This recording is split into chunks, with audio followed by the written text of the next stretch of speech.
Welcome, everyone.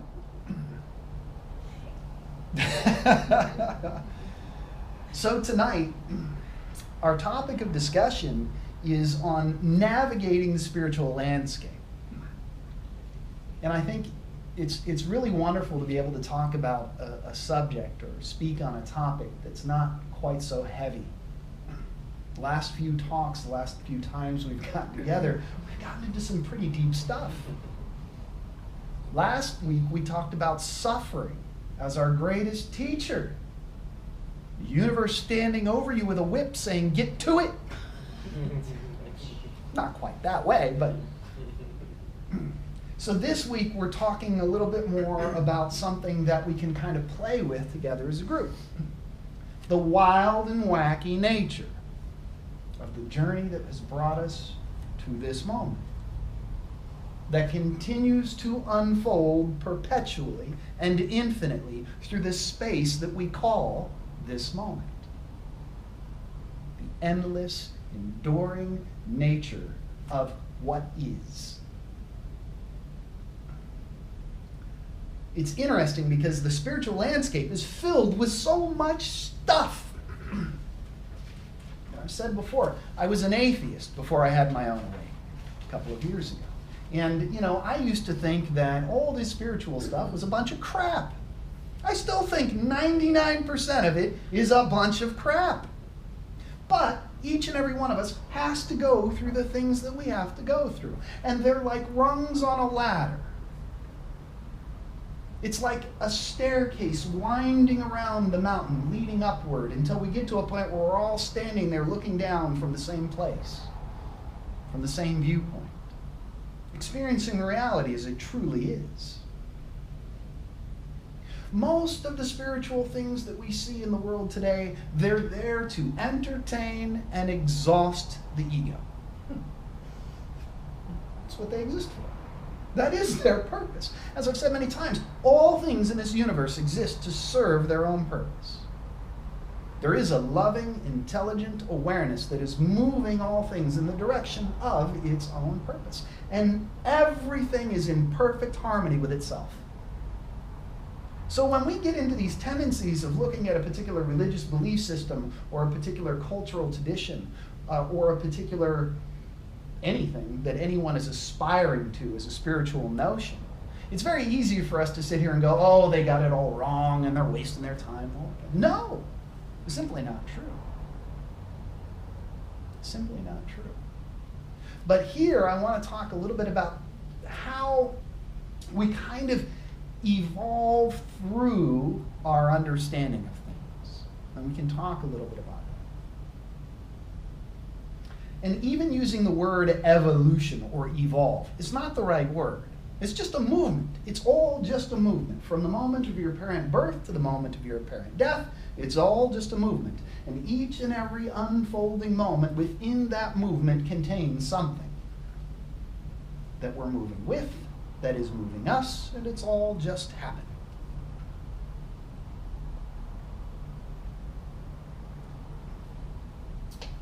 When we're born, when we come into the world and our eyes open and we just see it all, right? Our first experience of this is one of wonder and confusion.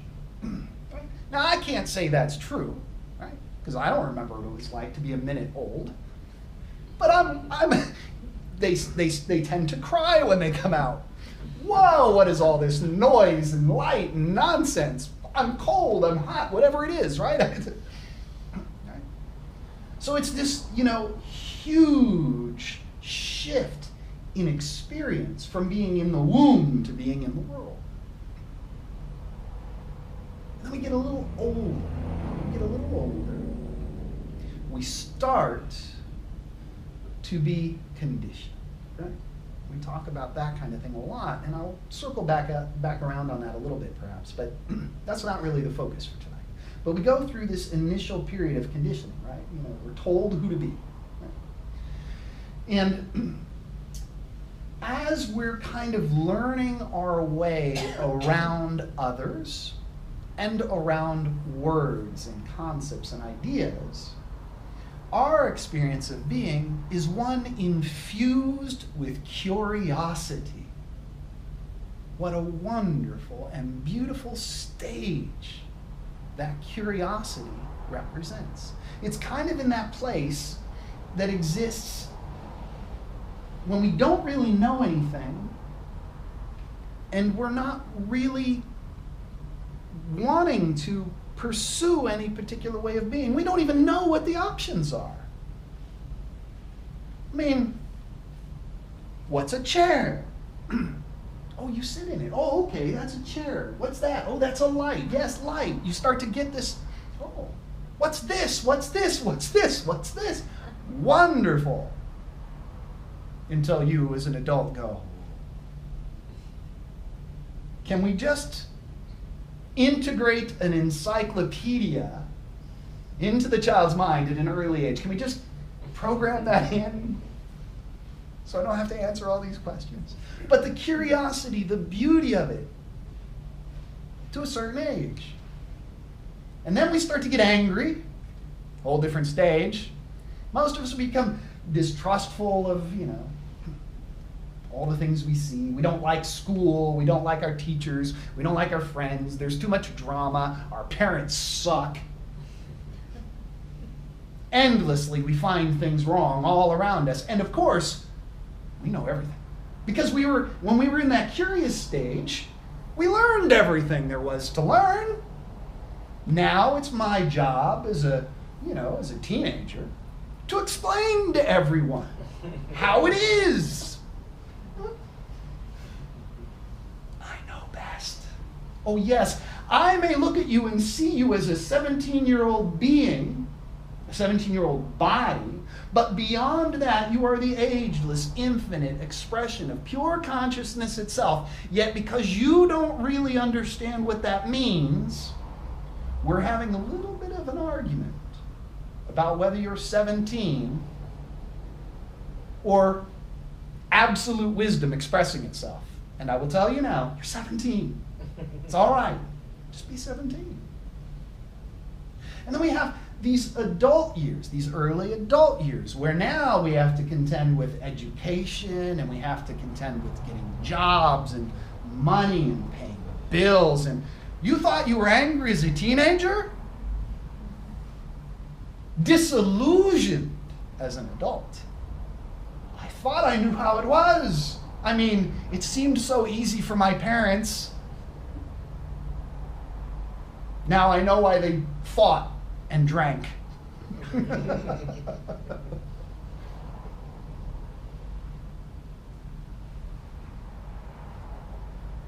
And we continue on in all these different ways as we kind of develop as human beings. And everybody has different experiences. Not to say that there's only one way to do it. But it's just, there are certain patterns and tendencies within the experience of being human that we see as we kind of shift and move through some of these different stages. The same thing happens in terms of our spiritual growth and spiritual development. As we encounter new situations and encounter new things, we're trying to figure out what to make of them.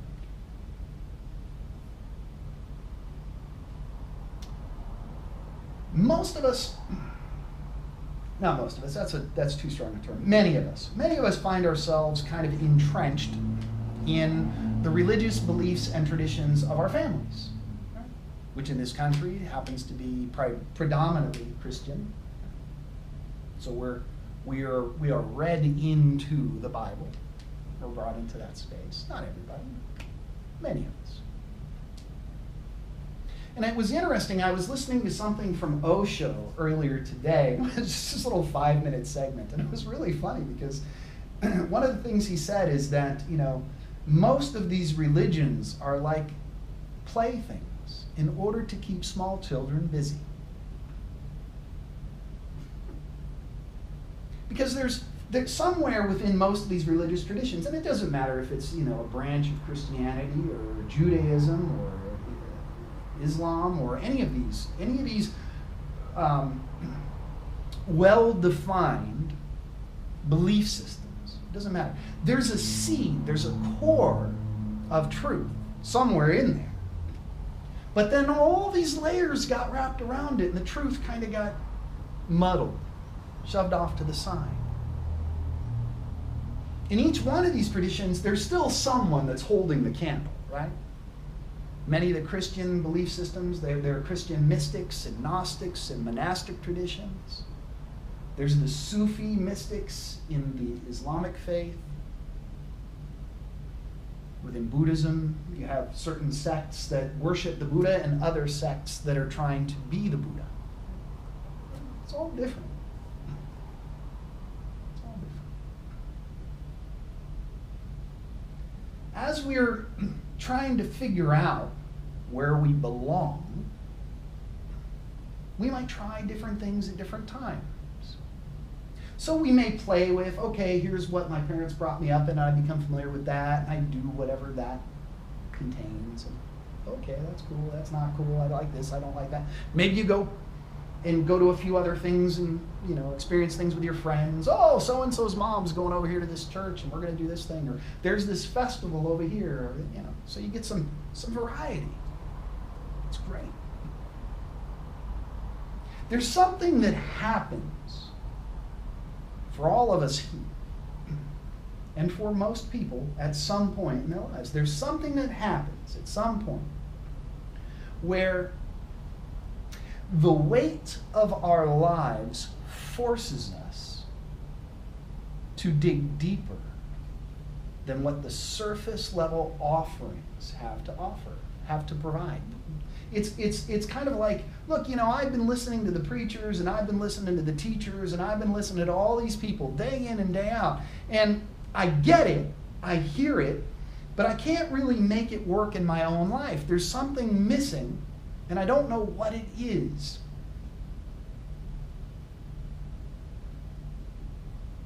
At which point, the seeker is born out of the egoic identification, out of the egoic conceptual self, this experience of wanting to find something.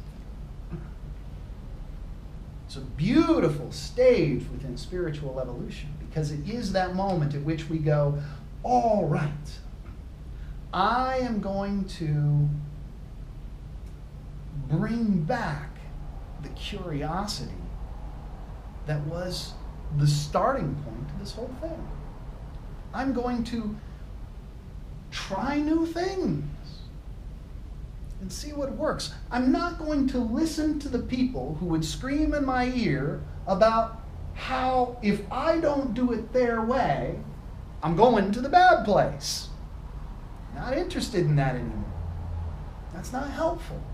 Feeding fear doesn't lead anywhere.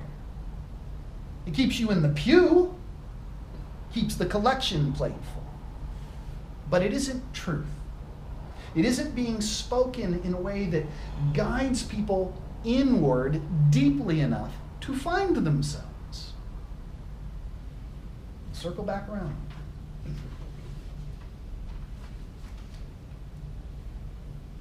So as the seeker is born and we begin to try all these new things, wow, it's amazing. Amazing what we encounter. But there's a whole industry that's been built around feeding the seeker, which leaves us with this puzzling question. What the hell do I do? Where do I go? Am I going to buy some more rocks? Am I going to do more yoga? Am I going to go to this meditation retreat? Am I supposed to just be like that really great book said? What is it? What is it that I'm supposed to do? It's too many. It's like you go to the store and you want bread, and you look at the bread aisle and there are 50,000 different kinds of bread, and you just stand there like, where do I start? I guess I want white or I want wheat. And ultimately what I'm saying is that we're in the same place when we look at this whole spiritual landscape in front of us. Do you want truth, or do you want to feed the egoic nature of self more? Do you want to continue to reward your concept of self with more non-truth, more of what is untrue, more of what keeps it seeking?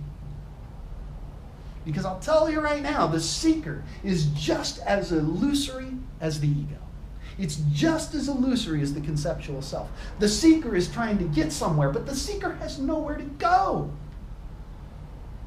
But you don't really understand it until you do all these things for yourself, until your ego is entertained and exhausted to the point where you just have no choice but to surrender into the mystery of who and what you truly are. And then we can have real dialogue about what truth is. So it's very much like you're in the bread aisle and you got all these options, white or wheat.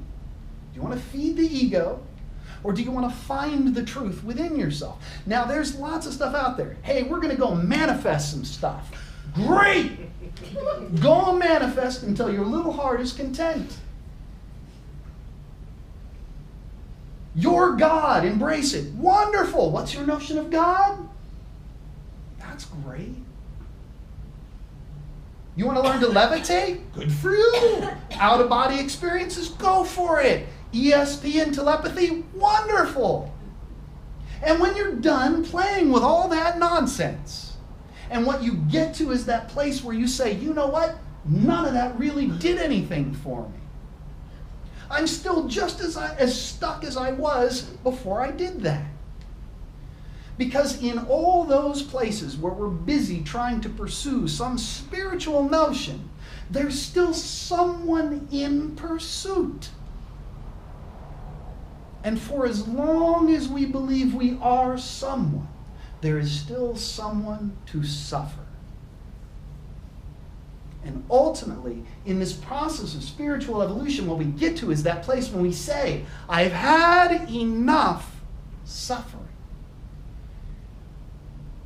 And even if I do have a wonderful out-of-body experience, I have to come back again.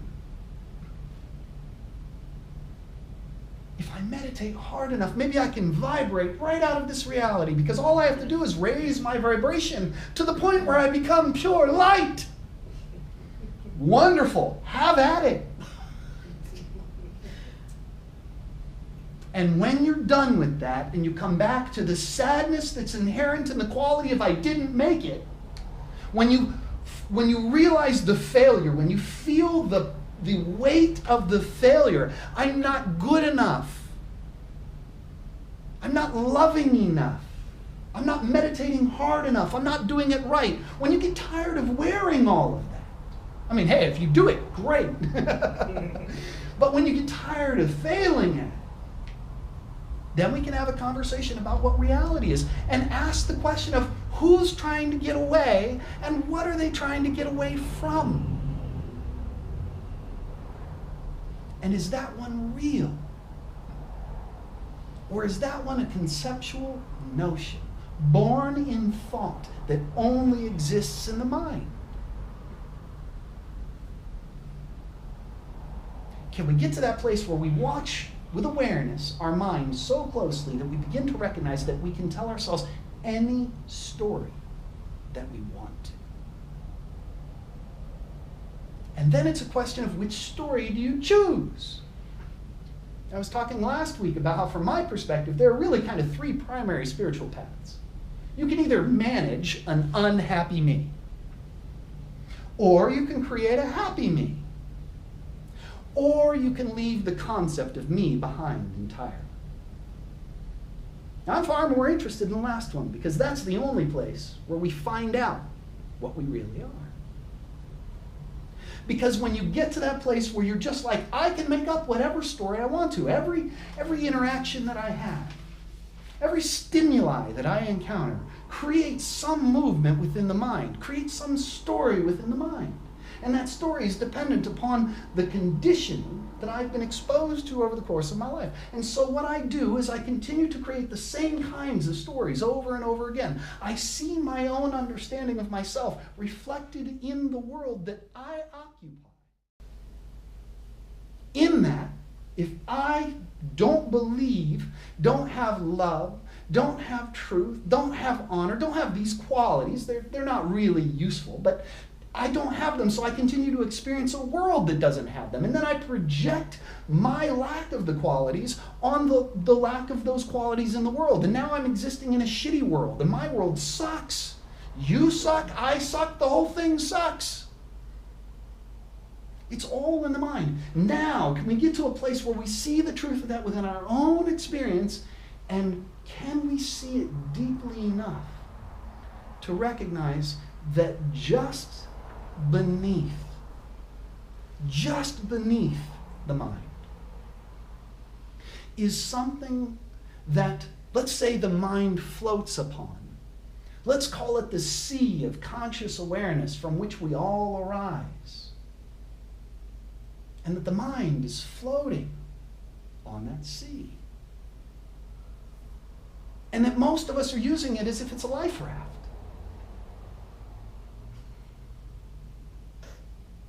For whatever reason, we're not quite ready to dive into the sea.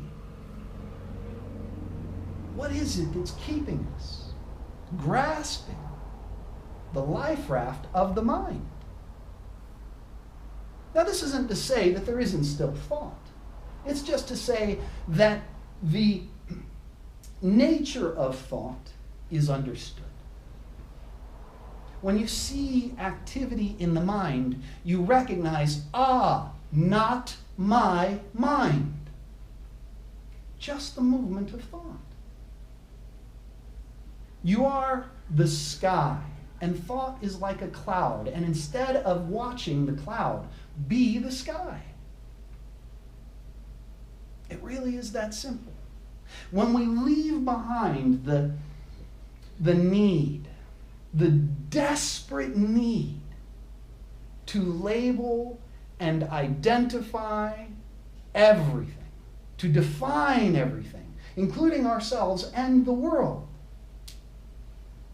then we are able to see what's real, what's true, what's beyond the mind, the spaciousness beyond the mind. So, some of the ways in which we do this, right? I've talked many times about, learning to love ourselves and trust ourselves and honor our own journey, to practice mindfulness and meditation, to learn to face and let go of our pain, to pay attention to synchronicity, and to be wary of our traps. To me, these 5 things those are such beautiful cornerstones upon which to embark on the true spiritual journey. One that allows us to meet ourselves where we truly are, in a way that is fearless and earnest.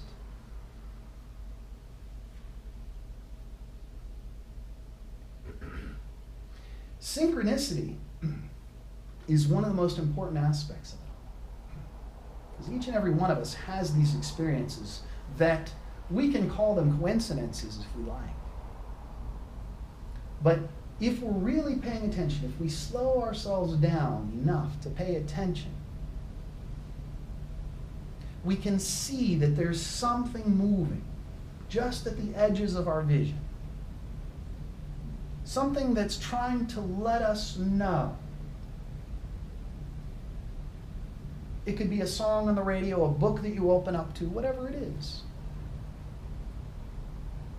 And as you pay attention to synchronicity, as you start to see it, not look for it. Looking for it creates a whole different experience. Looking for it creates the experience of finding it everywhere you look. That's not what I'm talking about. I'm talking about those moments are so clear-cut. You've got 3 different things happening at once. None of them are related, yet they're all pointing in exactly the same direction to the exact same thing. I'm late for an appointment, and I'm sitting here getting frustrated because I'm late, and a car drives by with a license plate that says never late. It's a beautiful little experience when it happens. You didn't look for that, it just came. So synchronicity begins to show us that there's something at work. And the more and more we pay attention to synchronicity, the more and more we begin to see that there is an underlying perfection to the whole thing. That nothing is ever really out of place. Everything is always exactly as it should be.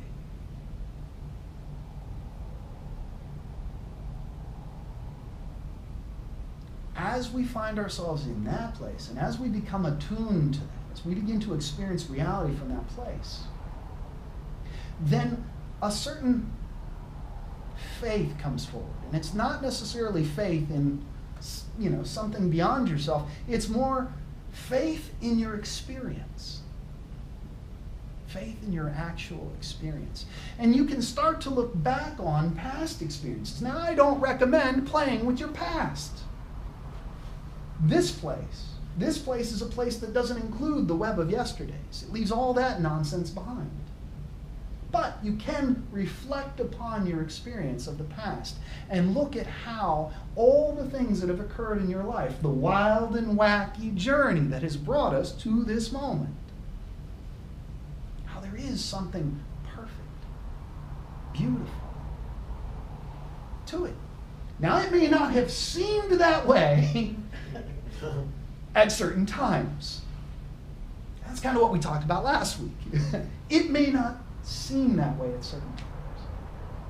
But through our experience, we have learned, paid attention enough to see that on the other side of every difficulty we face is something that helps us understand ourselves more deeply. So navigating the spiritual landscape isn't necessarily so much, where should I go to church? What teacher should I follow? What book should I read? Your life, your very life, is already giving you everything that you need. Everything that you need. If you need a particular lesson, life will give it to you. If you feel like you're falling down in a certain way, go figure out how to stand yourself up. What I mean to say is, people have asked me before, how do you come to some of these things? And I'll tell you, most of it's experiential. I do read, but I don't read as much anymore as I used to. Most of the things that come now, they come through experience. They're all experiential. It's all part of an unfolding deeper and deeper and deeper into this experience of being. But many people ask, what book should I read? What things should I do? And my only real answer to any of that, and kind of the primary takeaway from tonight, is where do you see yourself stuck right now? I said, the last of those 5 things I talked about was being wary of your traps. So the question I always ask myself is, where do I feel stuck right now? And then I go find something to help shift me through that place where my stuckness is. It's no more difficult or complicated than that. Today is a heavy day. Today I'm not feeling so loving. I'm encountering the notion that I should be more loving. I know that there's no reality to that notion, but because it feels heavy and because it feels weighty, I really feel like I need to invite something in my experience to remind me of the truth of how love moves, how love operates, how love is. And so I will crack open a book or listen to a talk on the nature of love and then settle right back into that place of understanding. And just do that. Just do that. Life will give you everything you need. I was talking about the Sri Nisargadatta book, and I said I bought it on accident. Do you understand now what I say when there are no accidents? That book has been one of the most profound revelations on my spiritual journey. I bought it on accident. I was looking for a book by the teacher that taught Ram Dass. Can't even remember his name. I bought this book on accident, and yet it became one of those things that really sang to me in my life and helped guide my own unfolding in a beautiful way. And I don't draw from it. I don't sit here and recite passages. If you haven't noticed, it isn't that way. It's just the place that I am and the place that they are is the same place. And it's the place that we all live in, whether we know it or not. And the whole notion of the spiritual journey is about finding that place within ourselves. And life will take you there. You're already there. That's one of the, we talked before about the cosmic joke. You're the punchline. You have the falling away of the conceptual self, and wow, really? That's what it was? Oh. And then it just gets deeper and deeper and deeper and deeper until you get to that place where words and concepts and ideas, where listening to others no longer serves you. Now what do I do? Today what do I do when I find myself in difficulty? I sit quietly within the spaciousness that I am. And I allow whatever work needs to be done to take care of itself. And if something is needed, it will find its way into that experience. I'm not doing any of it. There's no I in it.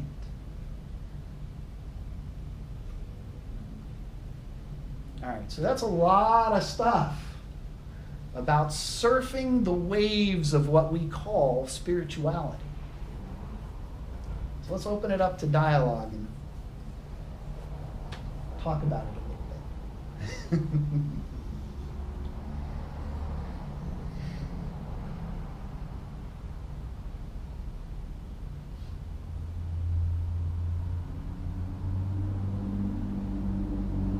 I think we still have plenty of time, right, dear? All right, good. I'm glad. I don't want anybody to... About the synchronicity. Yes. I've been aware of that for probably, I first noticed it like 20 years ago. And sometimes I'm very aware of it. Then I get involved with crap and then I forget. That, but there's something in me that knows it, and it's that it's going on. And I have looked for things like I'm looking for a piece of china to match another stuff. There it is, and it's like, there it is, there it is. And I remember times of going around going, I'm not going to worry about that. I know that it will be there when I need it, and it has been when I can stay in that place and not get. Yeah. The beautiful shift is when you recognize and understand that you're always in that place. Yeah. Whether it feels that way or not, whether it seems that way or not. You know, the notion of things, it's so easy to be in tune with life and reality when it's all going so well. The minute the bottom falls out of it, though, it's like, here I am again being me. Here I am again in difficulty. Here I am again in this shitty world, and it's all my fault. I know, I'm creating it. It just feeds itself. Right? That's the nature of the mind. The mind feeds on itself. It fills itself with all its own notions, and then it blows them all out of proportion. And then you're basically standing on the raft in the middle of the sea of conscious awareness, screaming for peace, screaming for release, screaming for... And yet, standing on the raft and screaming is part of it too. Okay? We're always that. When things are happening really well, when things are going really shitty, it's all the same stuff. It's all the same. It's just a question of how the mind is choosing to orient itself to the situation and the circumstances. But everything is always, if we really need something, it will find its way into our experience. If we don't have, it's very simple. If I sit here and I say, I really wish I had this, or I really wish I had that, and it's not here, wishing will not change it. And if I cling to the wishing, I create suffering. So if you look around and you go, oh, I needed this or I needed that, and poof, there it is, then you're able to say, I really needed it. What's the evidence that I really needed it? It's here. It's happening. Anything other than reality is a story you're telling yourself in your mind. Oh, but I don't have it. Oh, wonderful, now you're suffering. It's all in the mind. So it's like, the plates and things like that. It's beautiful when it's like, oh, look, I found exactly what I need. Wonderful, beautiful. And it's also being able to go to the store and not find it at all and go, that's okay, I didn't really need it. Yeah.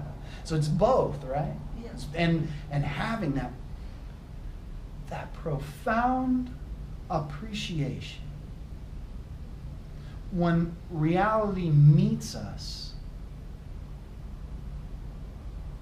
and allows us to receive.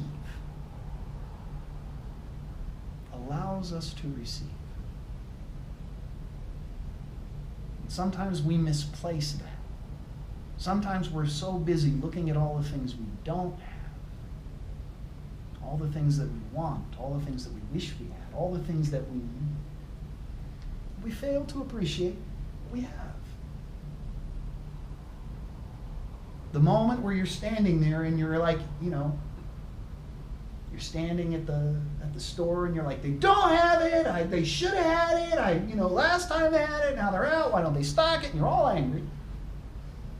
And yet at that moment, somewhere inside you, you're forgetting, I'm standing here. I have legs. I have arms. I have clothing. I'm in a store. I live in a country that allows stores. I have money to purchase something at a store. When I got in my car, I had a glass of clean, drinkable water. I have air. We're so busy chasing the thing we don't have that we fail to recognize the beauty of the miracle that we are and the beauty of the miracle we're in. And when the miracle is inclusive of, oh, here are the plates, wonderful. And when it's not, wonderful. Because I have everything else that I actually need. What's the evidence? It's here. And it's equally true when we don't have those things. I don't have a home. I don't have money. I don't have a job. I don't have a car. I don't have legs. Whatever it is. People who are in those positions, who are working from this place, they say this too. And they move with what life has offered them. Thankful for what they do have. So thank you. That's lovely because it brings up an opportunity to kind of dive more deeply into some of that, that push and pull of desire and appreciation.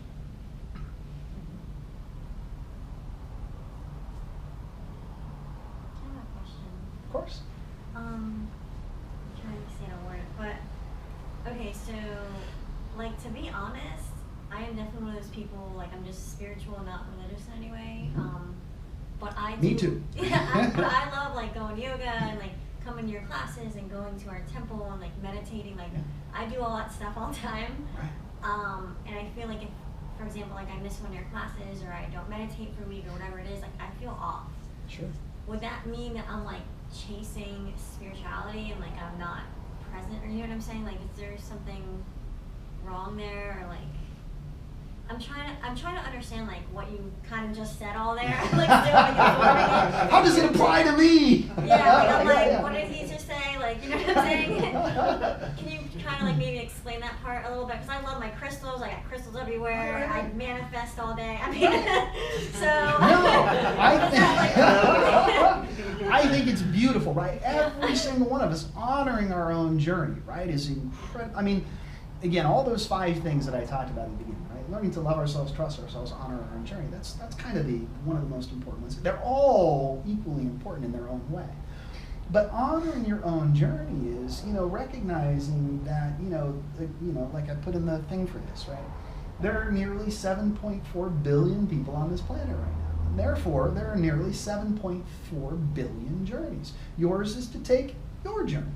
And if your journey includes, the manifesting and the rocks and the stones and the meditationals, there's tremendous beauty in all of it. When I'm not saying that spirituality can only be done one way. What I'm really saying is that Every aspect of our experience of life is inherently spiritual. And that when we try to create separation between my spiritual self and life, we're kidding ourselves. Because many of us do that, right? I know I still do it. I go to work and I'm like, all right, now I'm work Brad. When I get off, I'll be spiritual Brad again. And then I laugh at myself and I go, what the hell is that? That's that essence, right, of being able to watch your own mind and not believe it, right? Just go, be friends with your own mind in a way so that you can have wonderful laughs together. But no, everything about where your journey is beautiful and perfect and wonderful. It's exactly what it's meant to be. It doesn't matter whether we're going to church or doing mantras or whatever we find in front of us, it's there to serve its own purpose. Even if the purpose of you doing all those things is just so we can talk about it. One never knows. The only purpose that we ever have in this life is to fulfill the needs of this moment. So maybe those things are all passing, or maybe those are the things that are going to take you right into the heart of who and what you truly are. Who knows? I certainly don't. Anybody who says, here's how it works, is full of shit. And at the end of your session with them where they say, here's how it all works, they're going to open their wallet and say, put something in here.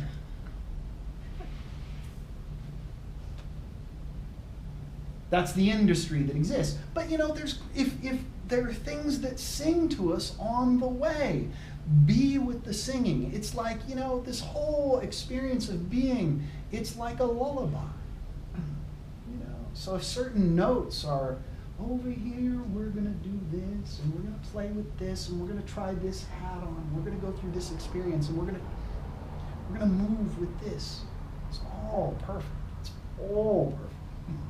And it's that part of us inside that thinks something's missing from it, or that something needs to be added to it.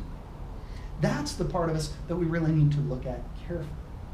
And some of those things that find our way into our experience are meant to help us with that process. So let's embrace whatever comes, whatever finds its way. It's all wonderful. It's all wonderful. There's no wrong way. There's no wrong way. There's never a wrong way. There are certain ways that will get you there faster, but that's a notion too. Yeah. Okay, so you know how you said that you get to that point where you see the bottom, like, right? Sure. And you're like, ah, right, okay. Time and time again. And it's like, so there's those moments where it's like you have that awakening where it's like you see it and it feels really good, right? Mm. But that bottom falling off and going, ah, it's also the joke is on you, but it sucks. Sure. You know what I mean? So there's like Absolutely. it's I like the ones that feel really good. Sure. Like, the joke was on you, and it's like it's all. Sure. But then there's those ones that are like really, the ego is really has grabbed onto those. Sure. And that's when the internal battle is at, and that's kind of like where I'm at. I'm trying to like, I see the joke was on me. I know, like Nisargadatta, he always knew, you know, and I know. Okay, because I know. However, there's still this grasping. That's right. To not wanting to let go of what I know that I need. Okay, so You think there's some part of you that still feels like there's a distance, and that won't, for most of us, when we're in that place that you described, it's that we're still not, we don't feel quite done. And we're not ready to let go until we come out of it with something to show for it. right. Well, it just seems like it's at the point where it's futile to not let go. All right. Good. But there's still kind of that place where it's like, even with that knowledge, it's almost ignorant to not let go. You know, and so when I remove and I remove and I remove, all I'm left with is you just have to sit with it. Now, you know my background. You know, sitting with it does not go well with me. Sure. Okay, so now, in your experience, you shared a lot of your struggles when you had the awakening, and there was still, and I've been listening to it Ashanti too, and he shares a lot his struggle in the beginning. What is that sitting? Does that mean like go entertain your mind so you don't feel it? I mean, go watch Netflix, go to sleep. You know my background. I know what I would do, which I don't. So there's all of this stuff that is like, those are ways that I know how to sit with. Right. What is that sitting with? Is it like going and sitting and meditating and just sit for like freaking 10 hours until it passes? What is that? What does it mean? Like sit? I mean, do you entertain while you're aware of the pain that is there still? Is that sitting? What is sitting, you know? Well, I think, you know, part of it depends upon where we're at in our experience. And you know, having, you know, spent time talking, the only thing I can tell you about where you're at, it's the same thing, right? It's quieting. It's seeing the illusory nature of thought and allowing it to be there without getting caught in it. Quieting the mind.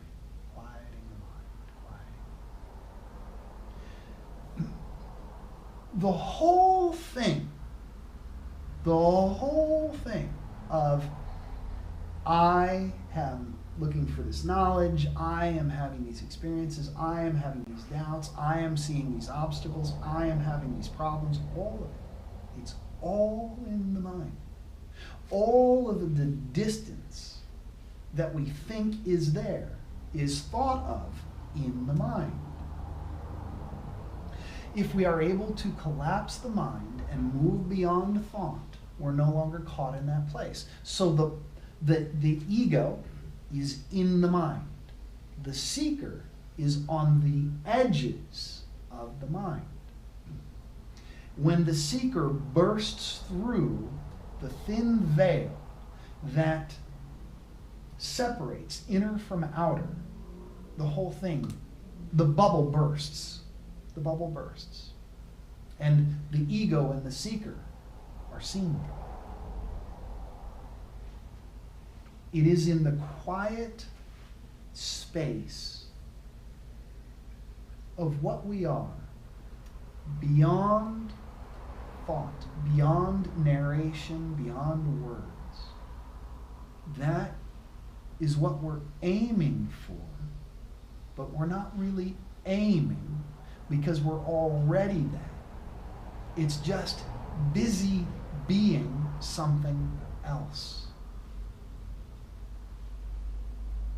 So, okay, so mind, I can understand all that. It's like, but what is the physical action of what is going on, what that is happening? Whatever, as long as there's awareness of.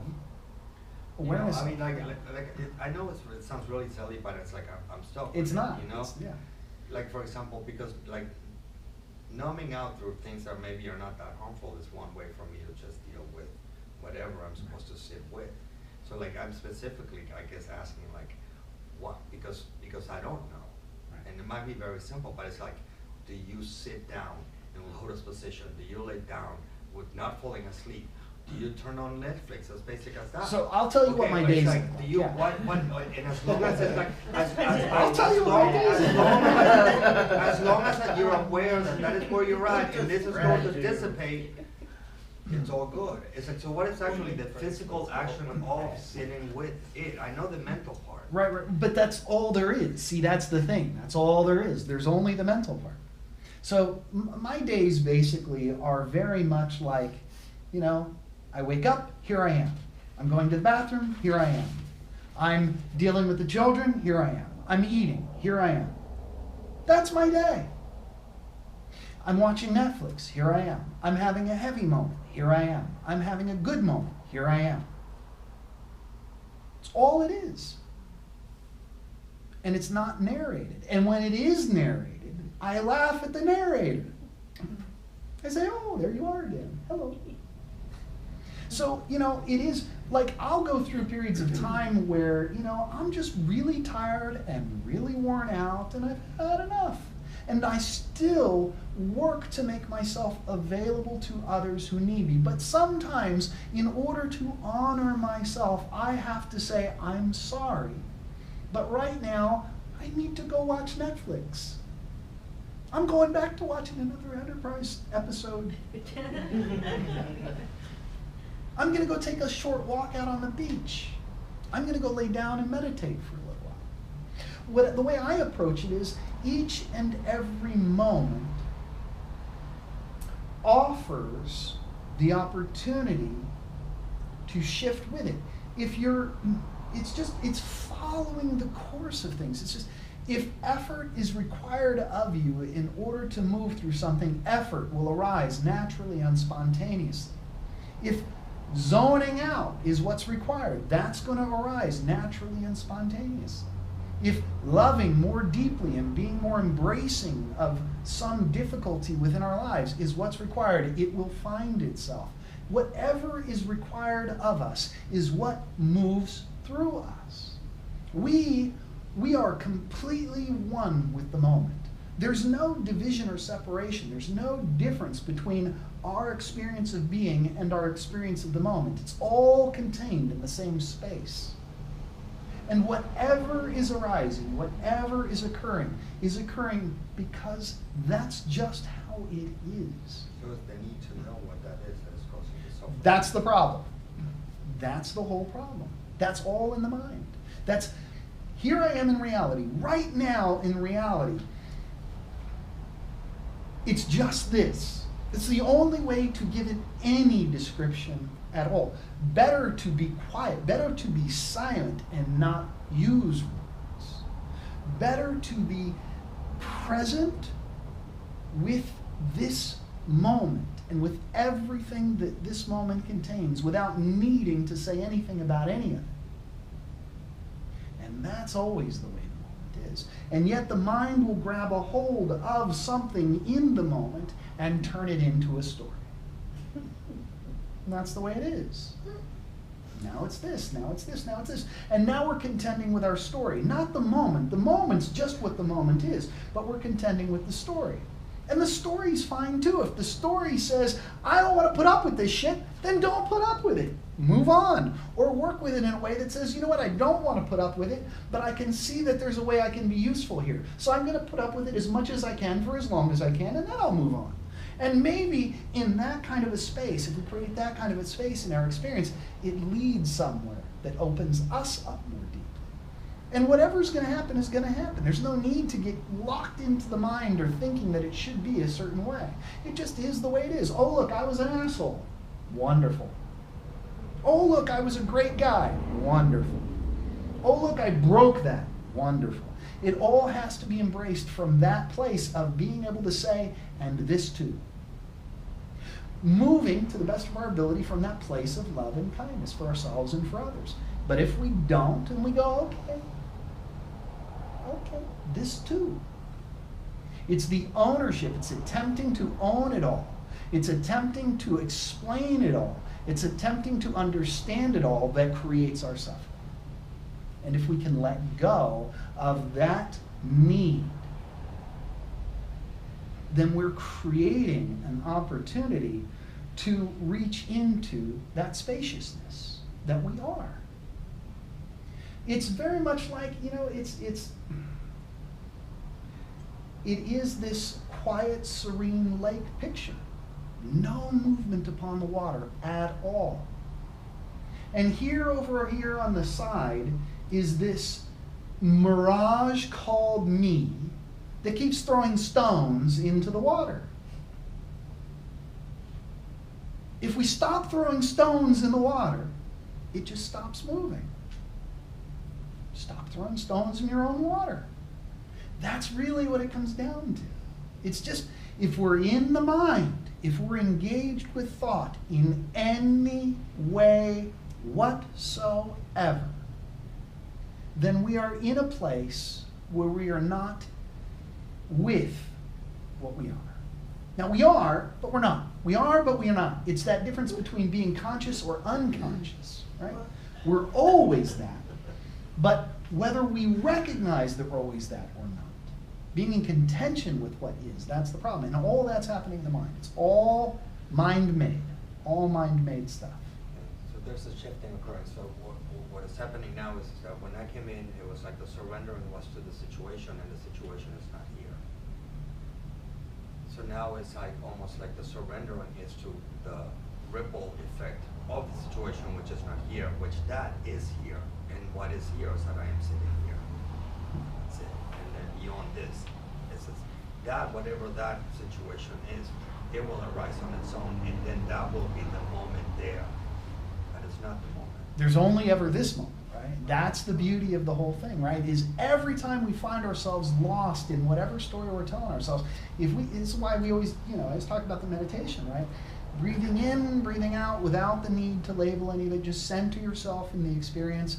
Breathe into the heart. Use the heart as a refuge within which we can draw ourselves and allow ourselves to be patient and compassionate with ourselves and with the moment. That's a very powerful practice. And ultimately, we get to a place where we recognize for ourselves that's all that we are. Infinite patience, infinite love, being expressed in form. And we don't need to go into all of that because those are stories too. Right? But it's so very, the whole thing is here now in this moment. It's entering into it through this moment, recognizing that this moment is all there ever is, and then getting to a place where even this moment has very little reality to it, because it's just a wind blowing across the screen of life.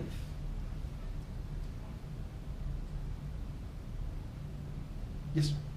Do you have any suggestions on how to quiet the mind? Because I can do the breathing, but it's almost impossible. I know it's not, to turn off the thoughts.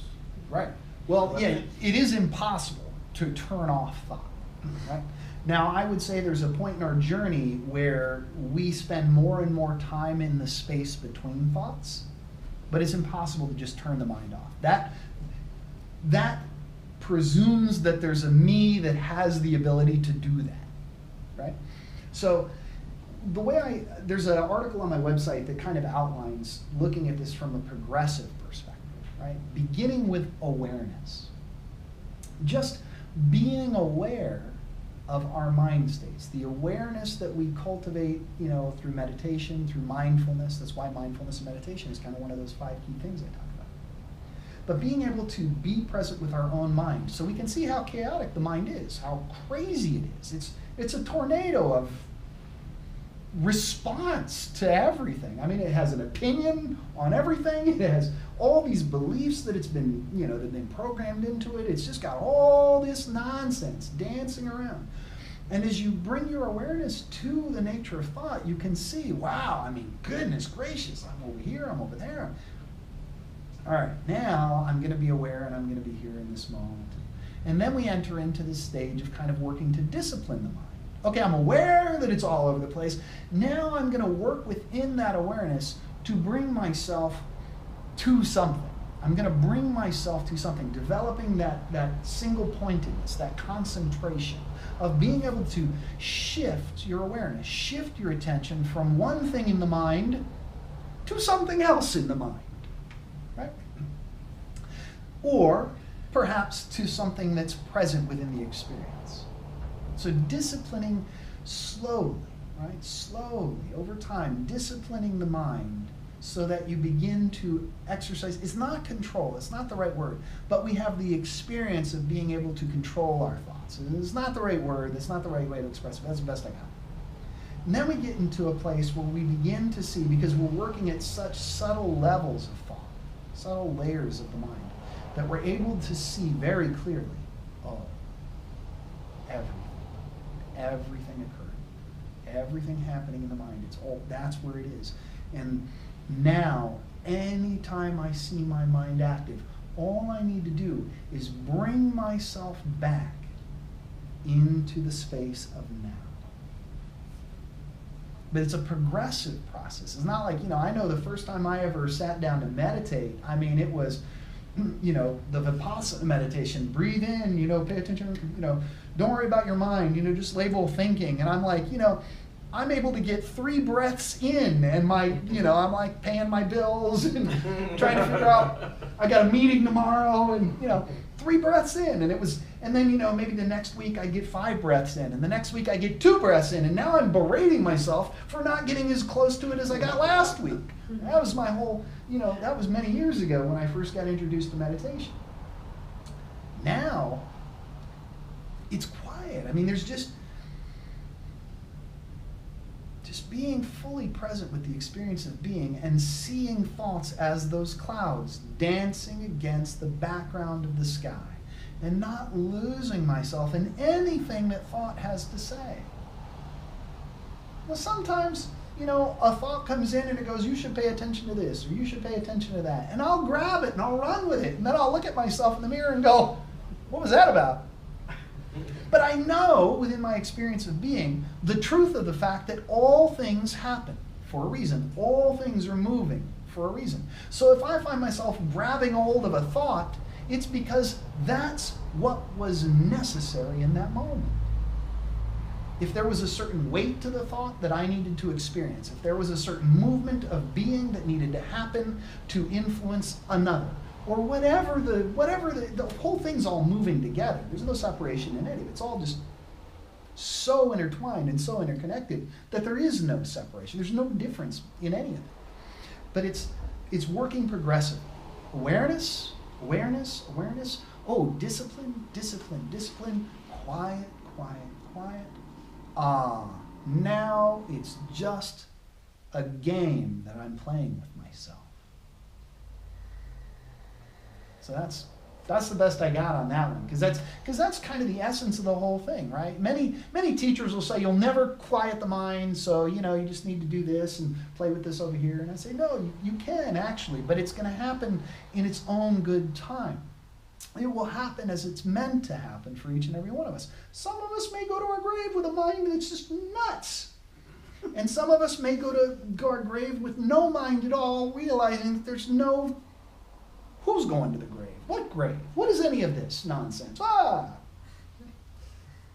it just happens the way it happens for each and every one of us. And it's that idea that it's supposed to be any other way than the way it is. We're holding ourselves back. But we're not. And that's the paradox that's so difficult to wrap the rational mind around. And then you go, oh, that's in the mind. And you see the joke. You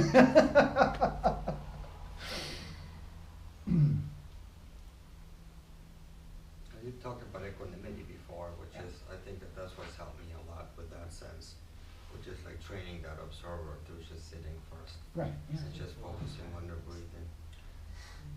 Yeah. I had a 7-year-old yelling at me today, and I was making pancakes.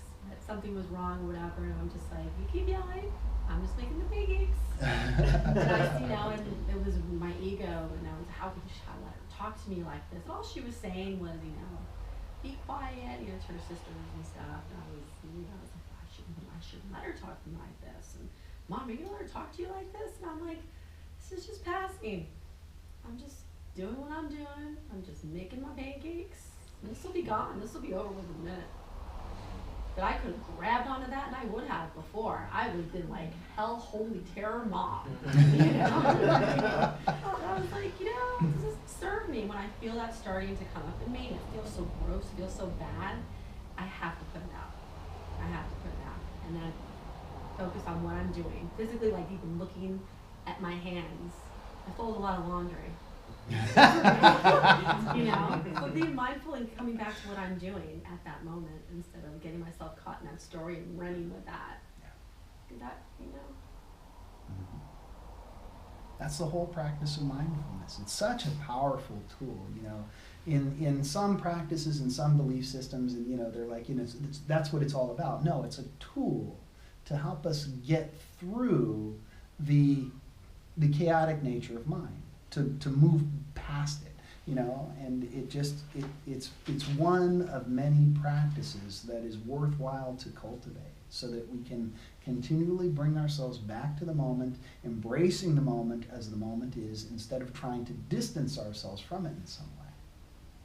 And as we begin to do that work, we begin to see that where it is that we're trying to create distance is itself illusory, and that's a whole different layer, but ultimately, that's where all those practices take us. My next book will get into that. It's not wrong. I'll do it with one word. No, I think the thing I keep playing with now is, writing something that's about these 5 things and talking about these 5 areas in very specific detail. I actually have most of it written already. And it's just a matter of refining it, because it was written at a time where I didn't understand where I was going.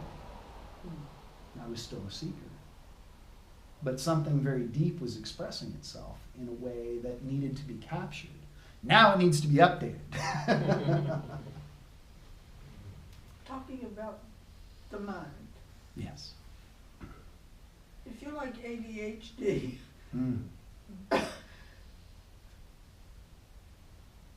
you just drive yourself nuts. Well, let's talk about that. Let's talk about that. I realize when you're talking, some of the things I do that I've always done, and I'll get on that one, and then over here, and then it's just like, then it's all at once. That I'm doing that with my mind. Sure, yeah. And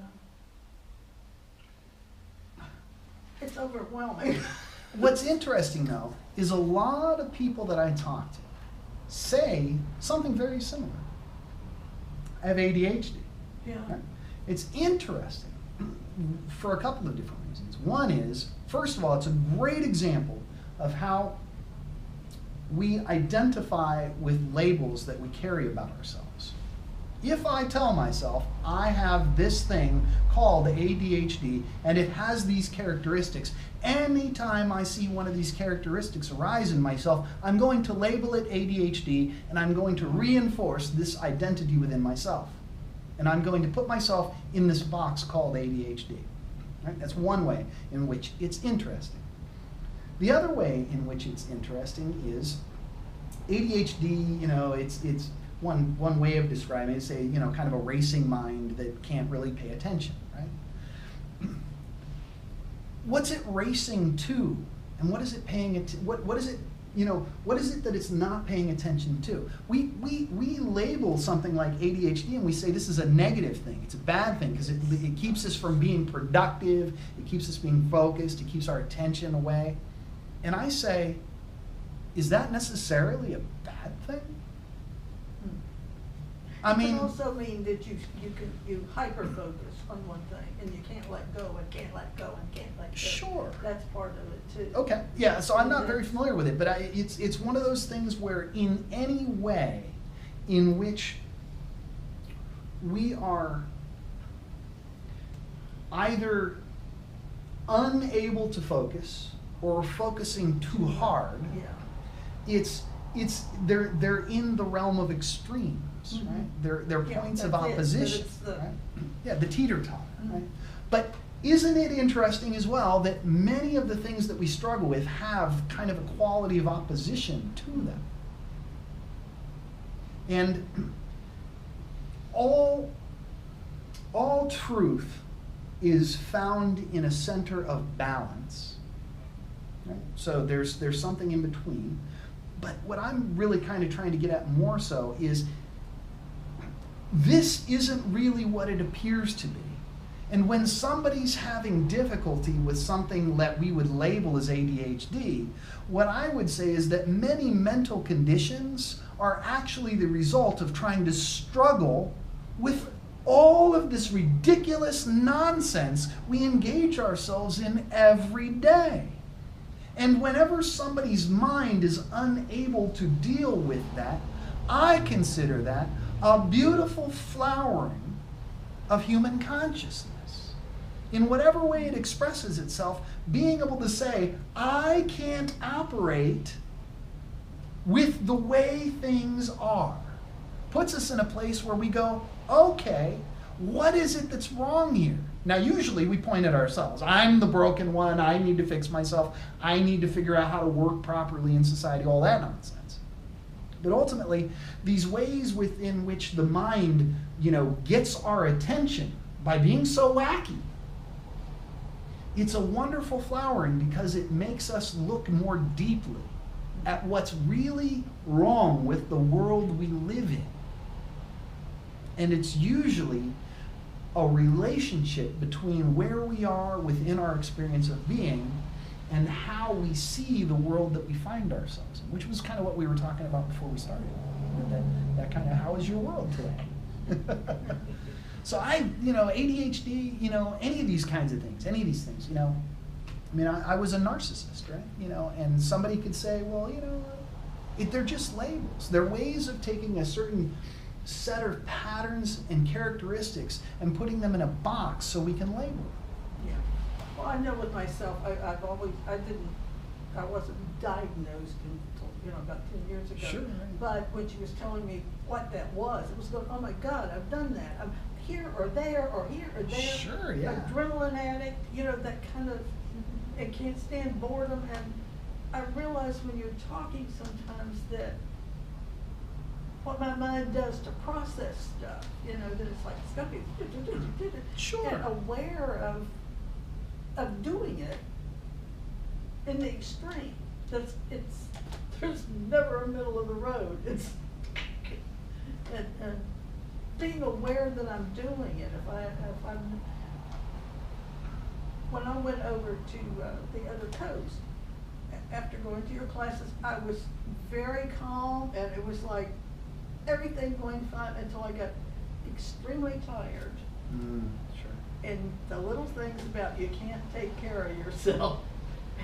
My body ached, and it's like everything's going wrong, and I couldn't stand it, so I run off. I came back and I was in pain all day yesterday and today. Do you know when I walked in that door, the pain went? What? Well, that's beautiful. It's like, where's that coming from? Most of that's just the mental formation. Yeah, guess where that's coming from. It's seeing these patterns in myself that I've always, there's something in me that's been aware of them. Sure. But couldn't put it in some kind of, I couldn't make sense out of it. I have to make sense out of it. No, but just let it go and be what it is. That's the thing, let it go and be what it is. That's right. And Allow it to be what it is. Allow it to serve its purpose. Yeah. Recognize that all you can do is work with it in awareness, right? And this is, Right. again, this covers that paradox space, right? And I was doing a talk on this earlier, but it's that, on one hand, I can tell you there's absolutely nothing you can do because there's no you to do it. But, all right, then what am I left with? And so, in order to, most people want something to do, right? And so then, in that case, what I say is for us to incline ourselves in the direction of awareness and discipline and quiet. If we incline ourselves in the direction of those things, we are more likely to experience them. And within the non-doing,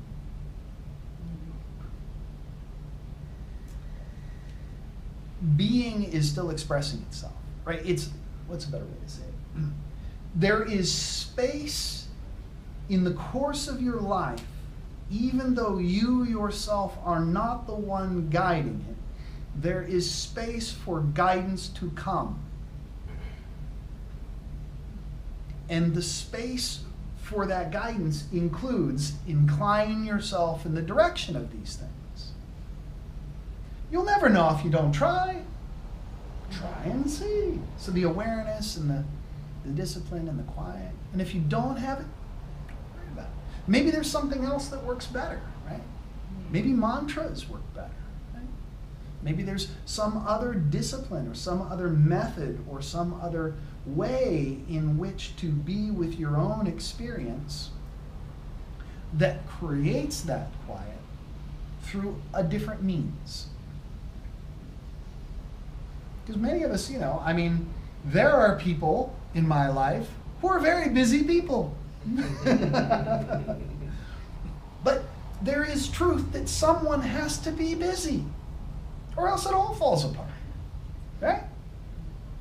So, being in that place where we can just be who it is that we are, be the experience that we're meant to be, let the whole thing just be.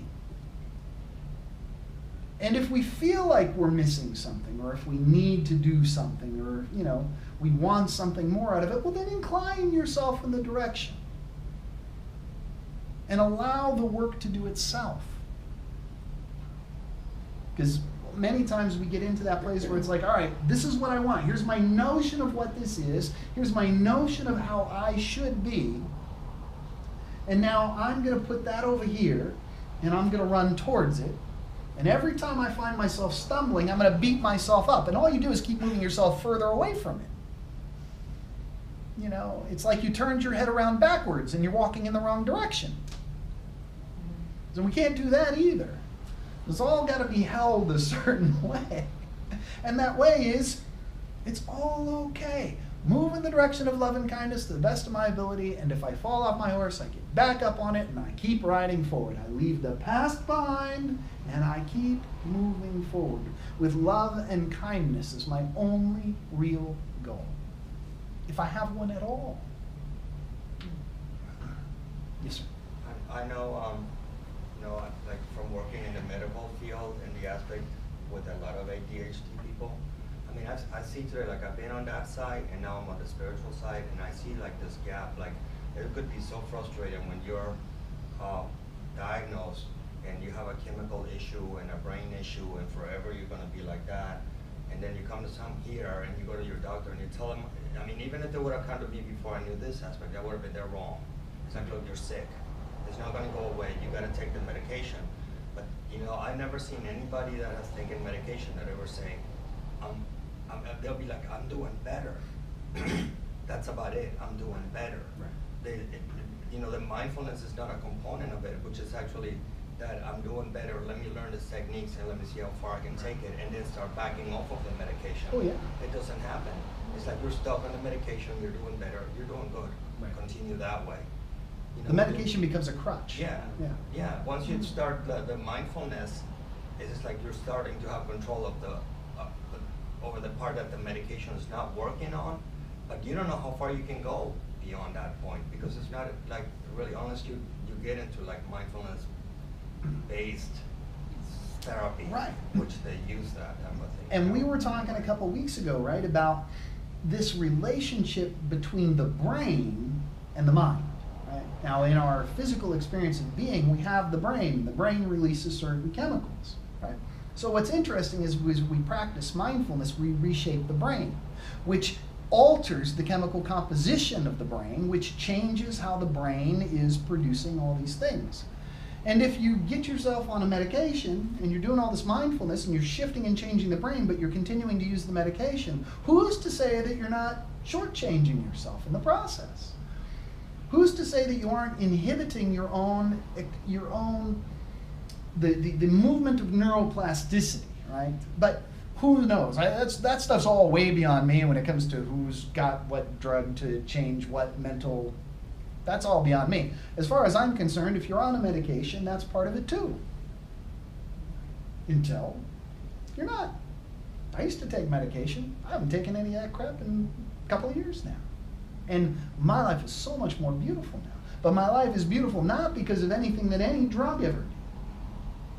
It's beautiful because of the relationship with life that I have. The relationship with life that we can all have. We already have it. It's already ours. It's just some part of us is still needing to express itself a certain way. And when we let go of that, when the time is right, keeping in mind that time itself is illusory, we will shift. We'll have that moment. We will see that change. A little here, a little there, a little here, a little there. Something opens up, something closes. Something new opens up, something new closes.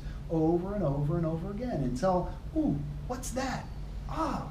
Then we have all these crazy experiences that we can't explain. I love Ram Dass talking about, and I've heard other teachers talk about this too, I guess some studies they did in the 60s or 70s or 80s or something like that, and they said, like 89% of people surveyed said they had had a mystical experience, and 2/3 said they would never want to have another one because it threw them out of the usual things that we find ourselves in life. Anyway, I'm just rambling now. So, how are we doing on time? I can't see. here at 8:30. Oh, good. Well, we're right on target then. We'll talk for a couple more minutes. Talking about ADHD and medication. Yeah, of course. Something I've noticed about it, to take medication, my logic is much better and I can concentrate on things much better. Sure. The artistic side dies. Yeah. There's always a It's trade-off. Yeah, it, the artistic part of me is it just disappears. And, I really noticed that. Yeah. And, yeah. There's a trade-off for all of it. Right, I mean, you yeah, know, but it's. you're screwing with the screw. You know, this is a beautiful example of ways which we can tell our stories, right? The guy who inhabited this space 2 years ago would have been sitting here, big pharma is trying to control us with the use of all these chemicals, and, you know, they get us hooked on this stuff, and we can't live without this stuff, and it changes our mental outlook, and then we're surrendering to the corporations, and then we're, right? But the reality of the way things are suggests that it's the way things should be. And that perhaps one day we will get to a place, collectively where we can recognize we have the ability to alter our physical experience in any number of ways. Let's only do it where it's useful. Let's cease doing it for ulterior reasons. Maybe we'll get there. Does it matter if we do or not? No. Not really. Letting go of all of that and just being present with, if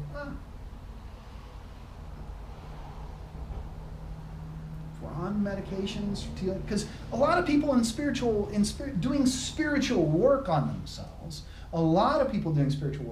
are on something, right? Mm-hmm. Even if it's not something over the counter, right? If, you know, something prescribed or something that, you know, you have to buy in a parking lot on a dark night, you know, most of us are on something at the ABC store, whatever it is, right? But we're using something in order to kind of ease the experience a little bit. And it's because most of us who are doing real spiritual work have dealt with really difficult things. And we've tried to numb ourselves to some of what we've had to deal with. And, you know, and there are many, many people out there in the world who are more than happy to say, oh, you need a pill for that? Here's what you need. Here's, take this. Here, take this, take this. And if we find ourselves in a place where they're useful, use them. If you find yourself in a place where you become dependent on them, evaluate that. If you find yourself in a place where the trade-off is too high, see if there's something else to take. See if there's something else to do. See if there's another way of being in the experience that doesn't require that. Perhaps there's an alternative somewhere within just the holistic medicine space. And maybe that's not, it's just like the beauty of it is that we have all these things, all these ways to embrace life. And whatever finds its way into our experience, it's all good. It's all good. Take this pill, don't take this pill. Do this spiritual practice, don't do this spiritual practice. Meditate, don't meditate.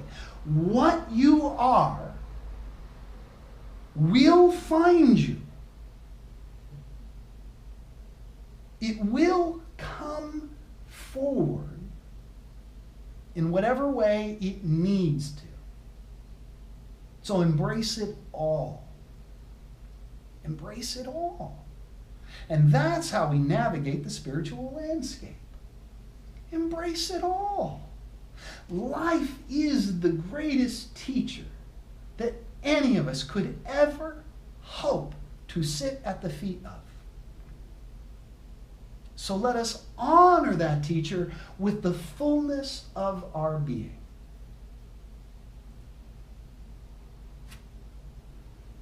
Thank you all. We can keep talking more, but that felt like a good place to close that. Yeah, of course. One quick question. Yes. Have you found, a spiritual journey Mhm. where you'll have moments of clarity and then it's gone? And then it comes back again, and that it kind of comes and goes Sure. for a while? What I would say is that I maintain a background of awareness in my experience at all times. Okay. So when I find myself in a difficult place, I see the difficult place clearly. When I see myself in a good place, I see the good place clearly. And to me, it's all the same stuff.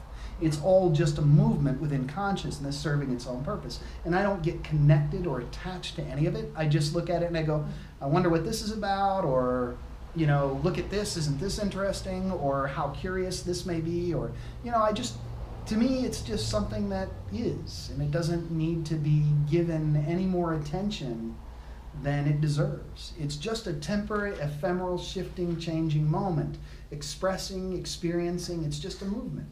Allow it to be that instead of grabbing it and turning into something that it isn't. So Brad? Yeah. So the emotional component in your thoughts is gone then? So it sounds like you're very kind of objective of your thoughts. That you're, Absolutely. They don't have an emotional charge behind them. They're just like, you're like, maybe this isn't the best experience, or this is the most pleasant thing. Oh, this is very nice. Oh, this is whatever it is, but that you're even keeled and objective about it. And I think that that's almost like the magic. You know what I mean? Well, there's still an emotional. Right. That is like the magic. But there's It's like still the an moment, emotional right. quality too. There is still an emotional quality Okay. to it. It's just the emotional quality is riding on the back of thought. Okay, so you do have feelings of either frustration, Of course. anger, or Not so much whatever. anger. Not so much anger. but Frustration. maybe fear. Do you ever have fear anymore? What I would say is that I do have the experience of fear. It does come up, but Okay. again, it comes up against a background of awareness. So Okay. for me, it's not even necessarily thought so much. It's more response to stimuli and physical experience. Like an And I adrenaline. laugh at the physical experience. I go, oh, fear, wonderful. Okay. Fear, my old friend. That's a conversation I really have with myself. Fear, my old friend, here you are again. And I go, anything that is anything that is inclusive of the experience of fear isn't real. It just isn't. And I let the whole thing go. That's a good thing to say to yourself every time you feel fear. Every time you feel Because fear. actually, anxiety is a component of fear. I mean, underneath anxiety is Yeah. truly fear. Yeah. Because you're not gonna feel anxious unless there's something you're afraid isn't gonna happen That's the right. way you want it to happen. Right. Whether it's large or small or whatever. But, and I think that, you know, what I've noticed is that, like, you know, people are like, a lot of societies like living on the hormones of stress, you know, it's like the whole Sure. thing is churning, Yeah. you know, and so there's this like perpetual anxiety, and sometimes I feel like I'm sensitive to it, and I can kind of like almost hook into it, Yeah. and then I realize that what is causing that, and it's always something that I'm in anticipation of possibly something that I don't want. Sure, That's- yeah. That seems to be, so I'm having the awareness, but what I'd like is to sort of, short circuit that a little bit. I'd like to Sure. like, instead of like, maybe having that happen for an hour, maybe have it happen only for 15 minutes. Sure.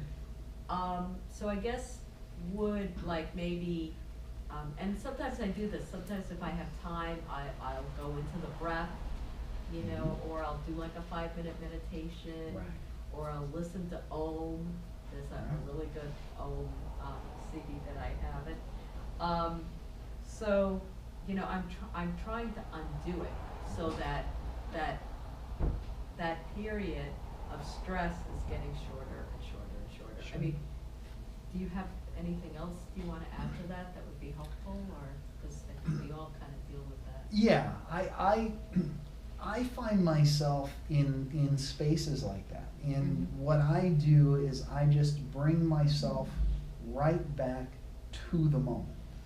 Because and right back to the moment and right back into the raw experience of being. Because anxiety is created in the mind, Definitely. right? And so it's that reminder. It's just that place. It's like I'll be wandering along through my life and suddenly I'll go, oh shit, I'm in my mind. And then I stop being in my mind. And it really is that simple. It's like, oh look, I didn't even realize I was floating in my mind in thought. By virtue of noticing, Mhm. it That's short it. circuits the whole thing? Yes. Noticing creates the space in which you can then go, oh, I'm in the mind. What Yeah. is the mind doing? Is the mind doing something the mind needs to be doing? Or is the mind doing something that maybe doesn't serve me? Yeah. Because sometimes the mind is doing something that requires our attention, and sometimes it's not. Yeah. I would say most times, 99.99% of the time, it's not. It's not. But you gotta allow some space for, dealing with our stuff and, things that really do need our attention. But it's just the act of noticing creates that space in which we can say, oh, look, there it is. Ah. And figure out what to do with it.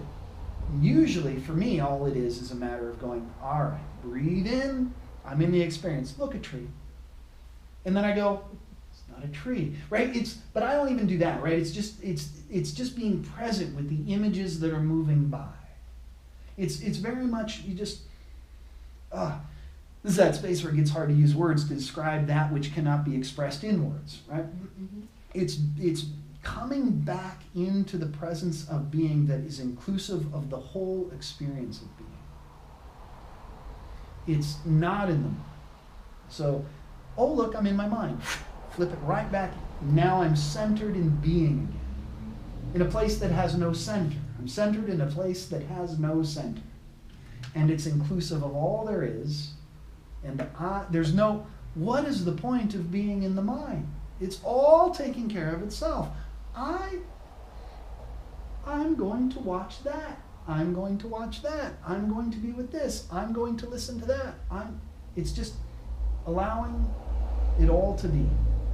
Actually, I found myself doing that almost spontaneously, like if my mind was spinning too much sometimes, I would start like literally saying, oh, now I'm walking into the kitchen. Oh, now I'm looking at, I started doing that, and it was almost like a way of calming myself. Sure. Like I didn't Yes. even know it was a technique. It's cultivating the observer, Yeah. cultivating the witness, Yeah, I right? was Holding that position. Yeah, it was funny though, because I literally would say to myself, oh, now I'm looking at the refrigerator. Oh, now I'm looking at the floor. And just to stop whatever it was that I felt was not serving me, Mhm. because I was making stories in my head that were creating anxiety. So Mhm. It's cultivating the witness, cultivating the observer. That's part of the awareness and discipline process. And eventually that also collapses. But that's a practice. That is a way to bring ourselves back into the present moment. It's just at a certain point when we begin to realize there's no difference between me and the moment. Yeah. It's all one seamless, flowing movement of consciousness. Right. Yeah. Just then all the rest of it kind of collapses, and then not even that stuff fades away, because that's all conceptual. That's all in the mind. It's so pure. It doesn't need a mind. The mind exists within it, but isn't necessary. It's a tool. Right. The ego's a tool. The seeker's a tool. The experience of being is a tool.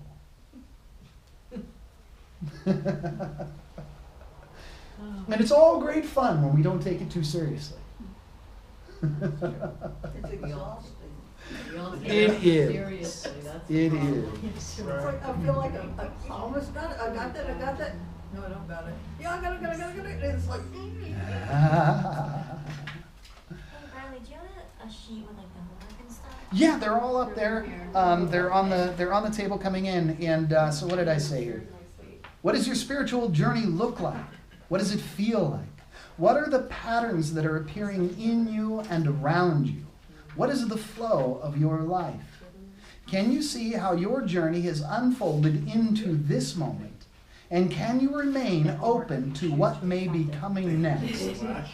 Most importantly, though, can you see what your life is teaching you here, now, in this, the present moment? That's the homework for this week. Just playing with that. Just playing with it. And next week we'll be talking about living beyond the mind. Although we covered a lot of that ground tonight, so I might change that. I might change that to a different topic. That's great, Diane, that where you're doing that. You know. Bye. Bye, Gina. Thank you. Bye. It was nice seeing you again. Have a good night.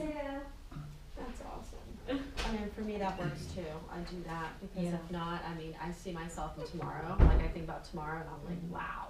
I was like, It's I kind have of- to come to right, like, this Right. very Yes. second. Right. Yes. Or else Sitting I'm in gonna this sleep, chair, I in won't this sleep, gown. I won't eat, Right. I'll freak out, I'll be up all night, and, you know. And it's like, what the heck am I doing?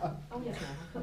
Well, it's like a centering process. It's like, okay, No, I would need to go. I'm not gonna be anywhere out there in regards to anything in the future, even if the future is 2 minutes from now. I Yeah. am right Yeah. here. I'm not even 2 minutes from now, you know, because it almost has to be that extreme, because anything other than that it starts that whole process up again within your mind.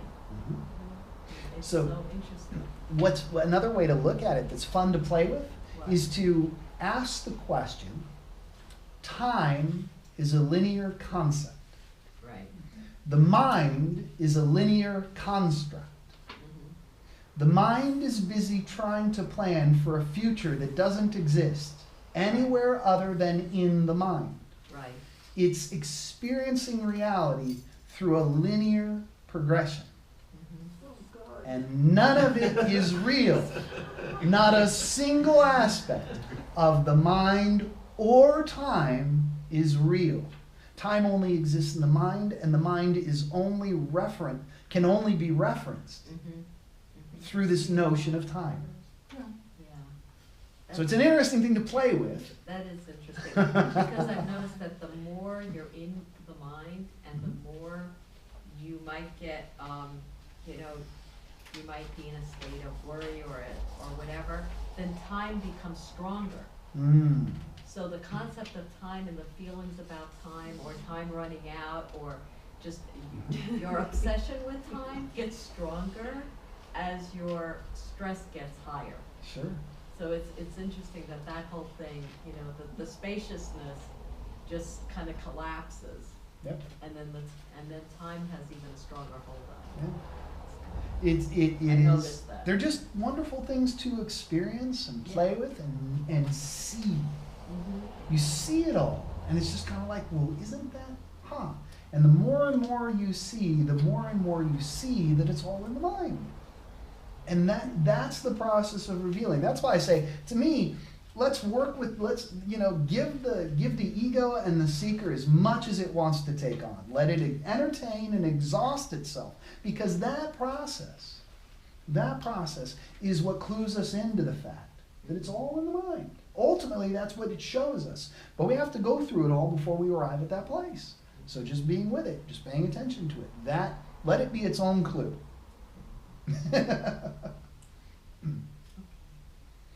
Thank you again, everybody. It was a lovely conversation. And I'll figure out what we'll actually talk about next week. All right. I'm open to suggestions. So.